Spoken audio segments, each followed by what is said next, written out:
કેમ છો દોસ્તો? મજામાં? અને અત્યારે દિવાળીની રજા અને બધા લોકો ફરવા નીકળી ગયા હોય, વેકેશન હોય એટલે, અને એ લોકોની ફરવાની મોજ વિખાઈ ગઈ છે. શું કામ? તો કે વરસાદ આ સતત 2 દિવસથી સૌરાષ્ટ્રના ગામે ગામ બધા એરિયામાં વરસાદ ધોધમાર વરસી રહ્યો છે. તમે ક્યાં ગામથી છો, કયા ગામથી વિડીયો જોવો છો અને તમારા ગામમાં કેવો વરસાદ છે એ તમે કોમેન્ટમાં જણાવી દેજો. અને સૌથી વધારે જો કોઈની મોજ વીખી હોય ને દોસ્તો, તો એ છે મારા ખેડૂત ભાઈઓ.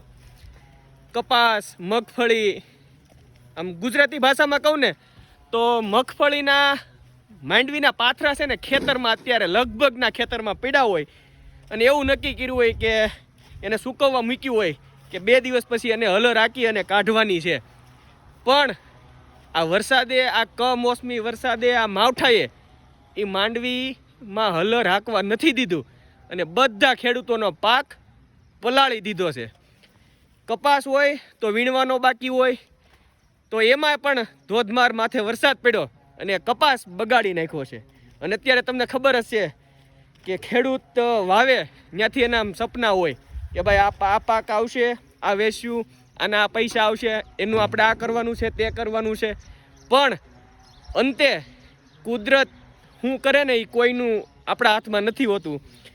એક તો ભાવ નથી આવતો, જ્યારે એ વાવે ત્યારે એના સપનાઓ હોય કે આ વાવીએ ને આપણે તો આનો એટલો ભાવ છે અત્યારે, તો આપણને એટલો ભાવ મળશે.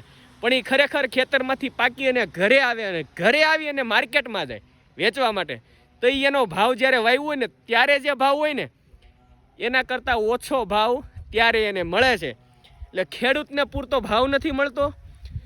અને ઉપર જતા એમ કહેવાય ને કે પડા ઉપર પાટું, તો આ કમોસમી અને આ માવઠું, આ વરસાદ, એટલે ખેડૂતની આમ ગણો ને તો પરિસ્થિતિ હાવ નબળી કરી દીધી છે.